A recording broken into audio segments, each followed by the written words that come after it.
আচ্ছা দেখো, আজকে আমাদের টপিক যেটা সেটা হচ্ছে সিম্পল ইন্টারেস্ট, বা বাংলায় যেটাকে বলে কি সরল সুদ। সিম্পল ইন্টারেস্ট তোমরা মানে জেনে থাকবে যে যখন কোনো টাকার লেনদেন হয় বা ট্রানজ্যাকশন হয় যে কোনো জায়গায়, সেখানে কিন্তু যদি আমরা কারোর কাছ থেকে যদি ধরো ধার নিচ্ছি টাকা, সেক্ষেত্রে কি আমাদের একটা ইন্টারেস্ট পেমেন্ট করতে হয়। যদিও সেটা বর্তমান বাজারে কম্পাউন্ড ইন্টারেস্ট রেটে হয়, কিন্তু আমরা এই অঙ্কগুলো শিখবো সিম্পল ইন্টারেস্টের হিসেবে, ঠিক আছে? সিম্পল ইন্টারেস্টটা আর কম্পাউন্ড ইন্টারেস্টের মধ্যে মূলত একটাই ডিফারেন্স, সেটা হচ্ছে কম্পাউন্ড ইন্টারেস্টে সুদের ওপরও সুদ হয়, সিম্পল ইন্টারেস্টে সুদের ওপর সুদ হয় না, ঠিক আছে? সিম্পল ইন্টারেস্টটা খুবই সিম্পল। ধরো আজকে আমি তোমাদের কারো একজনের কাছ থেকে, ধরো তনয়ের কাছ থেকে 10,000 টাকা ধার নিলাম। কত টাকা ধার নিলাম? 10,000 টাকা। এটাকে লিখবো পি, প্রিন্সিপাল। প্রিন্সিপাল হচ্ছে 10,000 টাকা তনয়ের কাছ থেকে আমি ধার নিয়েছি, ঠিক আছে? তনয় আমাকে বলল যে দাদা আমি আপনাকে টাকাটা দিচ্ছি, কিন্তু প্রতি বছরে আমাকে 10% ইন্টারেস্ট দিতে হবে, ঠিক আছে? তাহলে এখানে রেট আরটা হচ্ছে 10%, ঠিক আছে? বা সুদের হার যেটাকে বাংলায় বলে, ঠিক আছে? আর টাইম, ধরো আমি বললাম তনয় আমার টাকাটা 4 বছরের জন্য লাগবে তোমার কাছ থেকে, তারপর তোমাকে আমি টাকাটা ফেরত দিয়ে দেবো। তো এখানে টাইমটা কত হবে? 4 ইয়ার্স, ঠিক আছে? ক্লিয়ার? আর এই টাকাগুলোর ওপরে তাহলে তনয় আমাকে বললো দাদা তাহলে আমি তোমার কাছ থেকে কত টাকা ইন্টারেস্ট নেবো সেটা আমাকে বলে দাও আগে থেকে। তখন আমি বললাম তাহলে একটা সূত্র আছে। সূত্রটা কি? সিম্পল ইন্টারেস্ট বা এসআই সমান সমান P into T into R by 100। এই সূত্রটা তোমরা সকলেই জানো, তাই তো? তো দেখো একটা জিনিস দেখো, ধরো তনয়ের কাছ থেকে 10,000 টাকা ধার নিয়েছি, 10,000, টাইমটা কত? 4 ইয়ার্স, রেটটা বাই নিচে 100, দুটো শূন্য, এই দুটো শূন্য কেটে গেল, তাহলে 4 ইন্টু 1,000 মানে কত হয়? 4,000। তার মানে তনয়কে আমার ইন্টারেস্ট পেমেন্ট করতে হবে কত টাকার? 4,000 টাকা, ঠিক আছে? ক্লিয়ার? এটাই হচ্ছে সিম্পল ইন্টারেস্টের মূল কনসেপ্ট, ঠিক আছে? এবার আমরা অঙ্কে যাব, ওকে? 2 দাগের অঙ্কটা বলছে এ ম্যান হ্যাড 16,000, মানে একজন মানুষের কাছে 16,000 টাকা রয়েছে, ঠিক আছে? Of which he lent 8% per Anam and the rest at 9% পার অ্যানাম। মানে কি, একটা ওই 16,000 টাকার একটা পার্ট সে 8% প্রতি শতাংশ হিসেবে মানে রেট হিসেবে দিয়েছে, একটা পার্ট 9% হিসেবে দিয়েছে। তাহলে এবার আমার কি চেয়েছে, মানে সিম্পল ইন্টারেস্টে সেটা বলা আছে, if the total annual interest 1340, যদি টোটাল অ্যানুয়াল ইন্টারেস্টটা 1340 টাকা হয়, তাহলে তোমার কি বলছে যে মানি লেন্ট অ্যাট 8%, মানে 8%-এ কত টাকা ধার দিয়েছে, ঠিক আছে? তা ওর প্রিন্সিপালটা কত ছিল? 16,000, তাই তো? আর তোমার অ্যানুয়াল যে ইন্টারেস্টটা হচ্ছে সিম্পল ইন্টারেস্টটা সেটা কত হলো? 1340। তাহলে কত পার্সেন্ট আমি বের করতে পারবো প্রফিট অ্যান্ড লসের মতো করে? 1340 বাই 16,000 ইন্টু 100, দুটো শূন্য কেটে গেল, এই শূন্য শূন্য কেটে গেল, কত হবে? 16 দিয়ে 134, কত দিয়ে কাটাকুটি যাবে? 4 দিয়ে যাবে, 2 দিয়ে করলে 8, 67, 67 বাই 8, তাই তো? এটাকে আমি সিম্পলি লিখলে 8 8 64, হাতে 3, 3 30 গেল, তাহলে কত হবে? 3 8 24, হাতে 6, 7 8 56, হাতে 4, 5 8 40, মিলে গেল 8.375 হবে। তোমরা যদি ভাগ না করতে পারো করে দেখবে, ঠিক আছে? তাহলে ওভারঅল যে ইন্টারেস্টের যে রেটটা হলো সেটা পেলাম দুটো মিলিয়ে 8.375, 8% একটা 9%, কিন্তু ওভারঅল ইন্টারেস্টটা কত হচ্ছে? 8.375। এবার আমি অ্যালিগেশন লাগাবো। কীরকম অ্যালিগেশন লাগাবো? এখান থেকে আমি অ্যালিগেশন প্রসেস শুরু করব। অ্যালিগেশনে কি বলেছিলাম? একদিকে 8% আছে, একদিকে 8 লিখবো, একদিকে 9, আর মানে মিডিলের পার্সেন্টেজটা কত? এই যে বের করলাম 8.375। এবার ভাবো আমি কি বলেছিলাম, এটা থেকে এটা বিয়োগ করতে হবে, কত হবে তাহলে এখানে? আর এটা থেকে এটা বিয়োগ করলে 3 একে 4 আর 6 10, 0.625 হবে না নাকি? হ্যাঁ, বিয়োগ করে দেখো, অসুবিধা হলে। ঠিক আছে, বিয়োগ ঠিক আছে, তাহলে এই দুটোর অনুপাতই তো আমার মেন টাকার অনুপাতটা হবে, অ্যালিগেশনে তো সেরকমই বলেছিলাম। তাহলে এটাকে আমি পরের লাইনে লিখতে পারি 625:375। কারো কিছু বলার আছে? 25 দিয়ে কাটা যাবে, এটা হবে কি 25, আর এটা কত হবে 15, আবার 5 দিয়ে যাবে, 5 দিয়ে গেলে কত হবে লাস্টে 5:3। ভালো করে বোঝো, 5:3 মানে ফাইনাল আমার যে রেশিওটা আসলো দুটোর সেটা হলো 5:3। ঠিক আছে, এবার আমার টোটাল টাকাটা কত ছিল? 16,000 ছিল। আচ্ছা 5:3কে কি আমি এরমভাবে লিখতে পারি, ধরো ওই 5-এর পার্টটা এদিকে লিখলাম 10 আর এদিকে লিখলাম 6, অনুপাতের হিসেবে লিখলাম, কোনো অসুবিধা আছে? 5:3কে দুটোই যদি 2-2 দিয়ে গুণ করি 10:6 হবে তো, লেখা যাবে তো?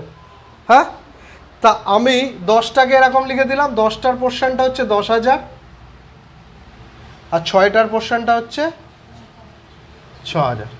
কোনো অসুবিধা আছে? কোনো প্রবলেম নেই। তাহলে আমাকে চেয়েছে কোনটা, যে 8% পার অ্যানাম হিসেবে কত টাকা লেন্ড করেছিল, তাই তো? তা 8-এর নিচে কোনটা রয়েছে দেখো, 10,000, তার মানে এই 10,000 টাকাই লেন্ড করেছিল 8% পার অ্যানাম হিসেবে। তার মানে আমার অপশান সি ইজ কারেক্ট।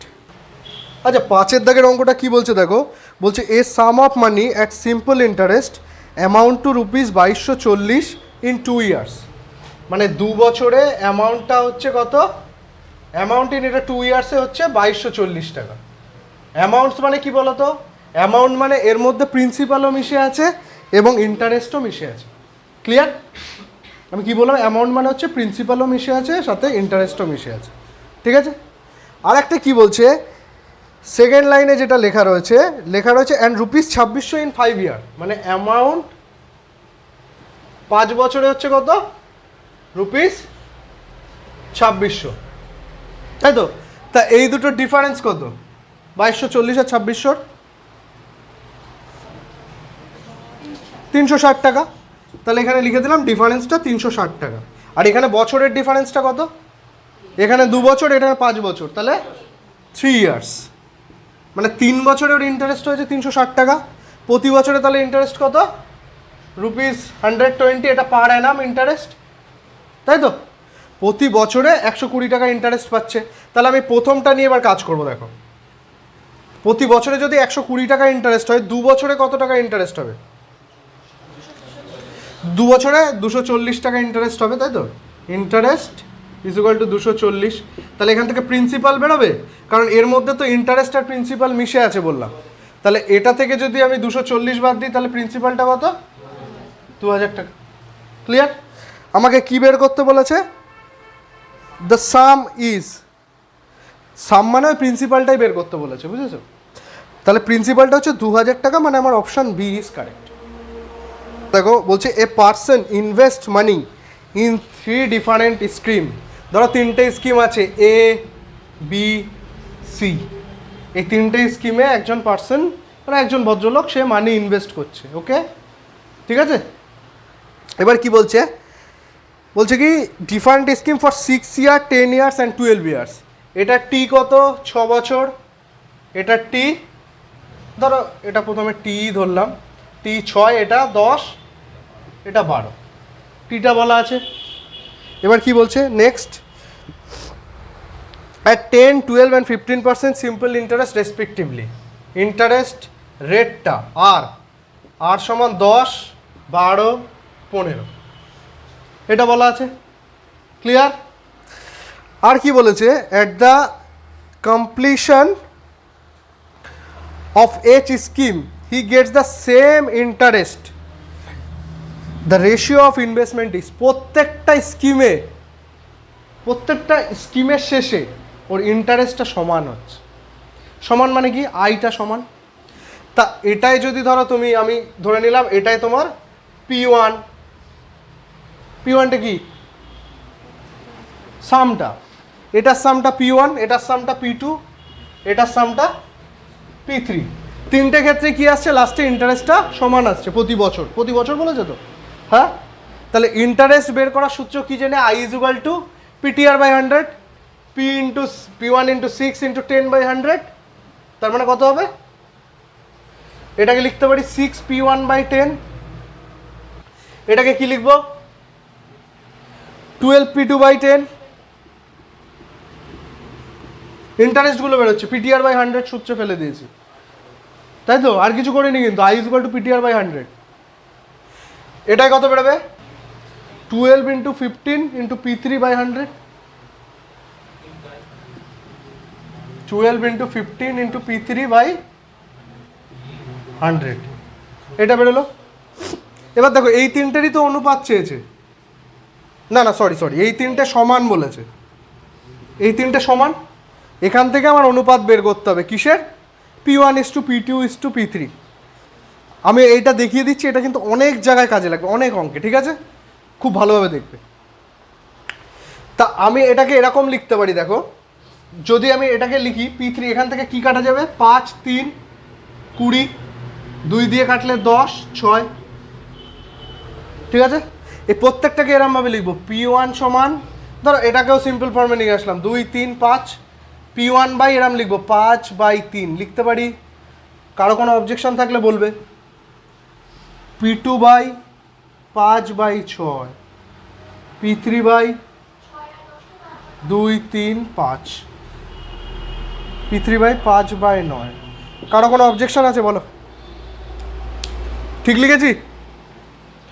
এবার এরকম যখন চলে আসবে এই তিনটে সমান আর উপরের জিনিসটা ধরো তোমার একটা ভেরিয়েবল কিছু দেওয়া থাকলো, এক্ষেত্রে P1 P2 P3, তখন তুমি ডাইরেক্ট এই লাইনটার পরে কি লিখতে পারবে বলো তো? এই লাইনটার পরে তুমি ডাইরেক্ট লিখতে পারবে এরকম, এই জায়গাটাই খুব ইম্পর্টেন্ট, P1:P2:P3 সমান সমান এই নিচের যেগুলো আছে সেগুলোর অনুপাত, ঠিক আছে। তা নিচের অনুপাতটা কি লিখতে পারি আমার 5/3:5/6:5/9। অনুপাত করলে ওপর থেকে সবকটা 5 কেটে যাবে, কি হবে 1/3:1/6:1/9। এই তিনটাকে যদি আমি কত দিয়ে গুণ করি 18 দিয়ে যদি গুণ করি কত হবে ওপরে 6:3:2। মানে তোমার ওই যে কটা আসল ছিল আর কি তোমার ইনভেস্টমেন্ট অ্যামাউন্ট, তাদের অনুপাতটা হবে 6:3:2। মানে আমার অপশান ডি ইজ কারেক্ট।